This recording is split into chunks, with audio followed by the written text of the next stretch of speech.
Star Citizen Alpha 3.19 Call to Adventure is now live. What does this mean for you? What's happening with Star Citizen? What do you need to know about this patch? So, it is a significantly better deployment and experience when compared to Alpha 3.18's branch. However, that's not saying much necessarily. So this focuses on bug fixes and improving gameplay, though it does have some big updates as well, or at least enough of these gameplay updates and changes to say that, yeah, there's some significant economy and mining changes, that sort of jazz going on. However, at time of recording, the databases for inventory and ships are having some major issues on certain servers.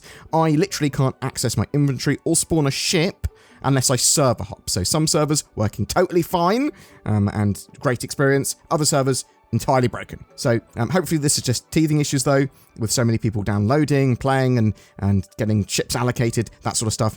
Just gone live. This sort of stuff happens. Is there a wipe with this patch? So this is a question I got asked a lot. No, though you do have to recustomize your character and choose a home location. There was some long-term persistent issues though that I will talk about later that are affecting some players. Yeah, so a bug with some ships and items not being allocated correctly. If you're not missing anything when you log in to 3.19 for the first time, then worry not, you're unaffected. There is a mini sale going on the RSI website for 3.9 related ships and vehicles. So you've got the Mole, Prospector, Rock DS, Reclaimer, and Vulture all on sale. A little bit annoyed with the Vulture being on sale. The reason why is that it's not available to purchase in-game yet, whereas pretty much every other ship is. There are a ton of new features and updates with the patch though. Salvage contracts, they've been added to the persistent universe. New contracts appear on your Mobiglass, Salvage Resource Rush. So this is where a faction or mission giver requests the scrapping of a derelict or husk in their possession, either on the ground at a junkyard or in space in a debris field. Players accepting the mission are tasked with scrapping the derelict to the best of their ability, and then they can sell the RMC to a shop. Once the player is finished with scrapping of the derelict, they can complete the mission in their Mobiglass. This mission has 3 variants though. Lawful ones, they have the location secured with orbital sentries or centurions that will obviously assist the person that's bought that contract. Lawless, so this has the location not being secured in any way. You are at risk of being raided by pirates. And there's unlawful ones, which is basically recent battlefields or whatever. They're not supposed to be accessible by civilians, or they are cordoned off. And the location is secured by hostile orbital sentries or centurions. And then within all of those categories, there are big ranges of ships that you can purchase the sort of salvage rights to, and it will give you a good description of what you're buying. And then there is a buy-in fee, but they can be a big salvage site with lots of wrecks in at the higher end. There is a new PvP mission at Ghost Hollow. So this is the crash site of the Reclaimer at Microtech. Players can fight over the control of some terminals there, and they have big credit payouts from those terminals in Alpha UEC. When this mission's active, those terminals generate Alpha UEC that anyone can withdraw. Players can then fight over those terminals. They are also guarded by Outlaw AI. To start the event at the Ghost Hollow crash site, a player will need to disable the Stanton 4 comm array above Microtech, which will enable the terminals and then send out a Mobiglass communication to all nearby players. Once done, the terminals can be activated in the tower next to the derelict ship. There is the new player experience or tutorial as well. So when you first spawn in 3.19, you will have the option of doing that tutorial. Basically, that will lock you at ArcCorp Area 18 and takes you through some simple tasks, the first sort of 20 to 30 minutes of the game, from waking up in your hab all the way to going to Barjani Point, that station in orbit, and then rewards you with around 15,000 Alpha UEC. So some players might be like, actually some extra starting money and learning some basic controls again. I still think there's quite a lot of need for external tutorials, especially when it comes to ship combat and all the other major mechanics beyond the very basics. There has been a major rework to Lawville City and its skyline to better fit the scale of the city and its distinctive buildings. The goal was to create a visual identity for high-end, low-end, and generic branding of the city skyline and add navigational signage around the landing zone. There are updated volumetric clouds and atmosphere here too, and there's been a general polish on pretty much anything around that Lawville area, and yes, general clouds so that they look better everywhere. So Lawville, super updated. It's got a lot of horizontality and verticality. I've made some words up here. loads of new assets, a lot more high detail in those assets. You can fly through a load of different areas. There's loads of Easter eggs to explore. You can fly around in trenches. You can get so much closer to the city without being kicked up and away for like being in a restricted area. Though there still are restricted areas which will effectively impound your ship briefly. FPS AI have had a accuracy and behavior sort of update. So this is intended to make AI feel a bit more realistic and lifelike, and in some ways more forgiving without pinpoint deadly accuracy at all times, which is something that's caused many people frustration, because basically you'll have the AI either dumb, sort of lobotomized, because the servers aren't working properly, or just super accurate when they see you, poof, or a mixture of the two, where they suddenly become accurate. So NPCs should now have a better range of accuracy modifiers, which will ramp up accuracy based on many factors, like seeing and losing sight of a target, how long the enemy sees its target after regaining sight on them. There's some mercy times to assess how much of a threat the target is, and their loadouts. There's a tractor beam salvage customization sort of bunched up update here. So basically now, handheld tractor beams can attach and detach items from ships, so weapons from the externals of ships and components from the internals of ships, and then you can sell those salvaged items for profit, but you can also remove them and attach them to another ship. You can use that to sort of restock your missiles, for example, on a ship. So that's pretty cool because you can customize your ship with that. You can change your weapons when you need to. You can effectively repair systems by replacing them. You can do additional salvage with just the tractor beam. To remove an item from a ship, it either has to be in a soft death state, or you can be in the pilot chair in the cockpit and then press right Alt and K,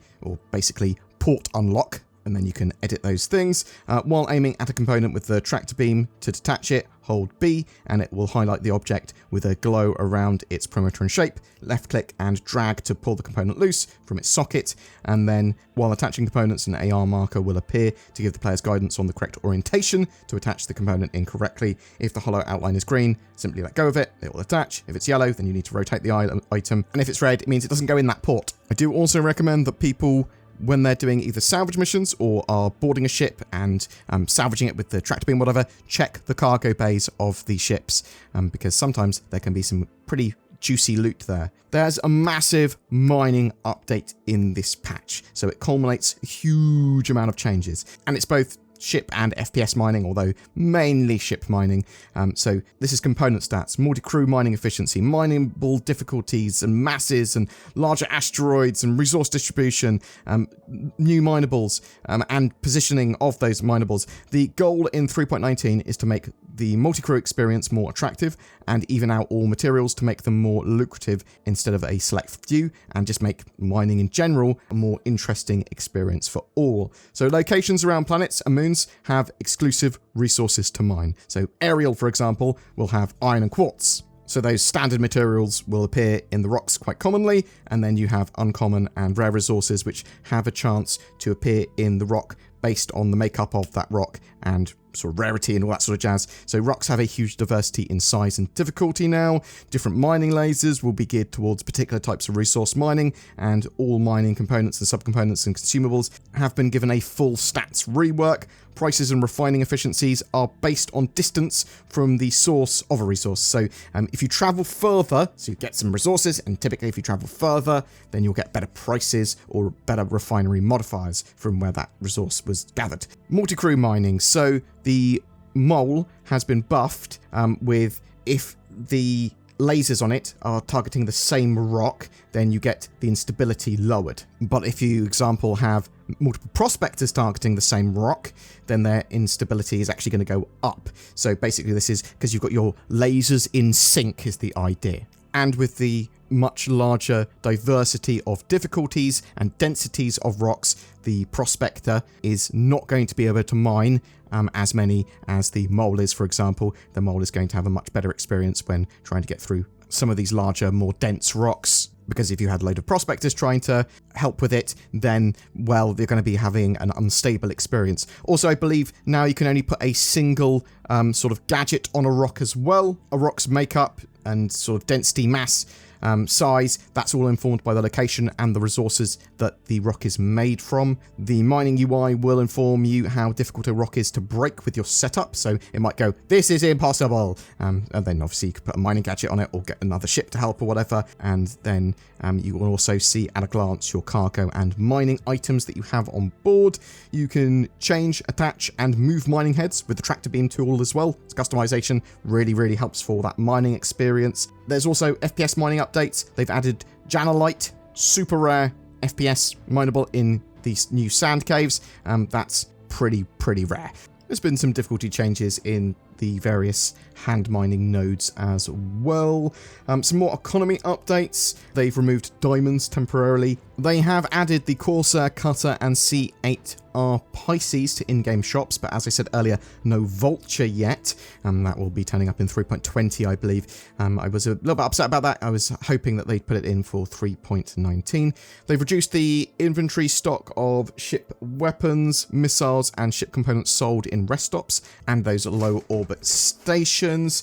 So as part of stability and playability of this patch, Cloud Imperium have made some concessions and some updates. So they've updated the density manager, which sort of deals with entities and things like corpses and guns and debris. So this is going to be cleaned up when the area is streamed out, especially at mission sites. So as they reuse mission locations such as underground facilities, the location will then be cleaned up of all mission items when the area is streamed out. However, player dropped items and things like that should remain. They've temporarily removed Horizon platform FPS missions for 3.19, and they've temporarily removed claim jumper missions for 3.19, and they've made insurance claim time and price increases to all ships. I've not done much of a comparison there to work out how much those times and prices have changed. I do want starter ships to be incredibly quick and easy to claim. That is what I want. I want people to be able to and be incentivized to use starter ships and the cheaper ships much more readily, so that they can get them back more easily. And the more expensive and larger ones, yeah, they take a bit longer. That makes sense. However, Star Citizen is an alpha. A lot of people are going to be saying, I want to play the game. Lots of bugs happen. I have to reclaim my ship much more often than I would if the game was more refined. They're sort of, our Cloud Imperium missing a trick here. Isn't that a bit unfair? And maybe in some situations that is. Some other minor updates. They've moved the location of Area 18 ASOP terminals closer to the hangar elevators. They've updated the building blocks shop UI for Kasaba and Dumpers Depot with shop-specific styles. They've optimized radar performance while scanning large amounts of cargo boxes.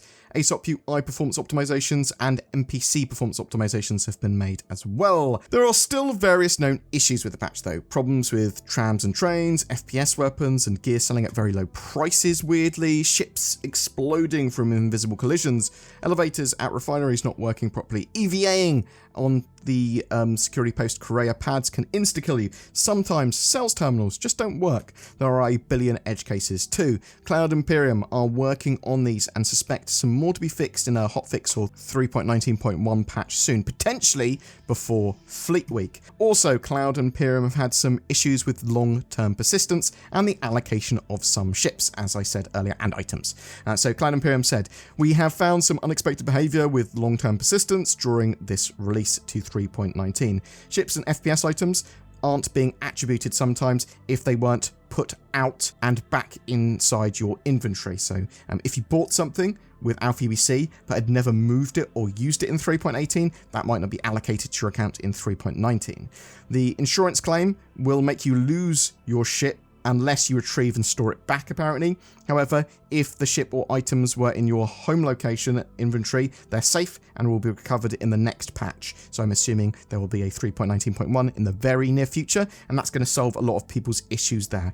I believe it's only affecting some players, but you should still have your Alpha UBC, your rep, and I believe anything that you've bought with real money hasn't been affected, though that might not 100% be the case in all situations. I haven't been able to dig too much into that. However, you log into 3.19 and you don't appear to have lost anything, or you've got everything that you're expecting to have, then that isn't something that's affected you. You don't need to check each time. Alpha 3.19 is a significantly better experience than 3.18, at least when your server works and you can spawn your ships and access your inventory. So what I do, log onto the server, press I, is my inventory loading, or is it just showing nothing? If it's showing nothing, then I'll jump onto another server. And we should see a hotfix for this deployed shortly, I would expect anyway. And it's important because Fleet Week is incoming, Friday the 19th of May. Cloud Imperium are having a big event, and it's a free fly. It is one of the biggest events of the year, and there's going to be a lot of people playing Star Citizen for the first time, and it needs to be in a good state. Welcome to Invictus Launch Week, the annual military event starring humanity's most deadly war machines. Visit the exhibition hall to explore the Navy's in-service fleet and try many of them out for free. The UE Navy's flagship, the colossal Bengal supercarrier, will be touring the system, while the fearsome Javelin destroyer is open for guided tours. Explore everything military at the biggest Invictus event yet. So there's going to be a lot of players trying Star Citizen out for the first time. Cloud Imperium need to get the game into a good state and not erratically working just on certain servers, but as I said, in the short term, just server hop until you get a server that's working, because when it's working fine, everything's working pretty well from what I can tell at the moment. This is anecdotal, and with my very, very short amount of playtime, maybe like 2 hours at most, and probably more like an hour and a half. There are going to be new ships and vehicles at Fleet Week, so you'll be wondering, where's the Lynx? I thought the Lynx was going to be part of 3.19. It is, but it appears to be turning up during Fleet Week, so they'll be drivable and purchasable and rentable all at Fleet Week. And we've got the Murai Fury and Fury MX. These are new snub fighters, very powerful snub fighters. So no quantum drive, very small, lots of weapons on. The MX just covered in missiles. The Fury got 4 size 2 weapons, which is a huge amount of firepower, especially in the hands of a snub. And we don't know exactly what's going to be able to carry them, but a lot of ships, as it's very small. And we've also got the Tumbrel Storm, which appears to be a concept vehicle, sort of a mini one-person blitz tank. I suppose the term there was assault tank. And there's going to be loads of just things on sale, pretty much any combat ship, military ship, Drake ship, and logistics ships, and a few other ones as well. The manufacturer that's at the Expo Hall will change every 48 hours. That Expo Hall is going to be at ArcCorp Area 18. And as I said, starts on 19th of May and goes on until the 30th. Every 2 days, those manufacturers should change, and there should be a lot of cool stuff to see. Free fly running throughout. Boom! That's it for what you need to know about Star Citizen Alpha 3.19. I'm hoping for hotfixes just to get stuff a bit more stable and normalized between servers, because as I said, when you're on a server that's just working, great! Awesome. When you're on a server that's not working, annoying, but just, as I said, server hop immediately, see if you can open your inventory. If you can't, then jump into a different server. I'm really interested to know, have you been affected by any long-term persistence issues? Did all your stuff transfer appropriately across from 3.18 to 3.19 or not? Are you having a terrible time in 3.19? Is it significantly better than 3.18 was? Are you looking forward to Fleet Week? Is there anything you're looking to purchase in-game or with real money during the sort of Fleet Week sales? Whatever your thoughts, I'd love to hear from you in the comments below. And if you've got any questions about the patch and any content you want us to cover for 3.19, again, chuck it in the comments below. Give a man a fish and he'll eat for a day, but give him a NordVPN subscription using nordvpn.com/BoredGamer or the links below, and he'll browse the internet more safely and with greater accessibility for a lifetime, or at least until his subscription ends.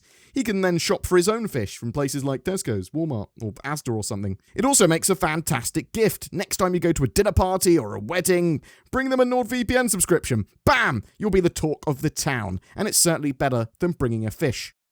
Please remember to like and subscribe, and if you'd like to go further to support the channel, then use that join button under my videos or the Patreon links below. That would be amazing. It goes a long way to helping Zin and I be able to create daily videos, and you'll get some exclusive perks, including some videos, posts, and polls to help guide the channel.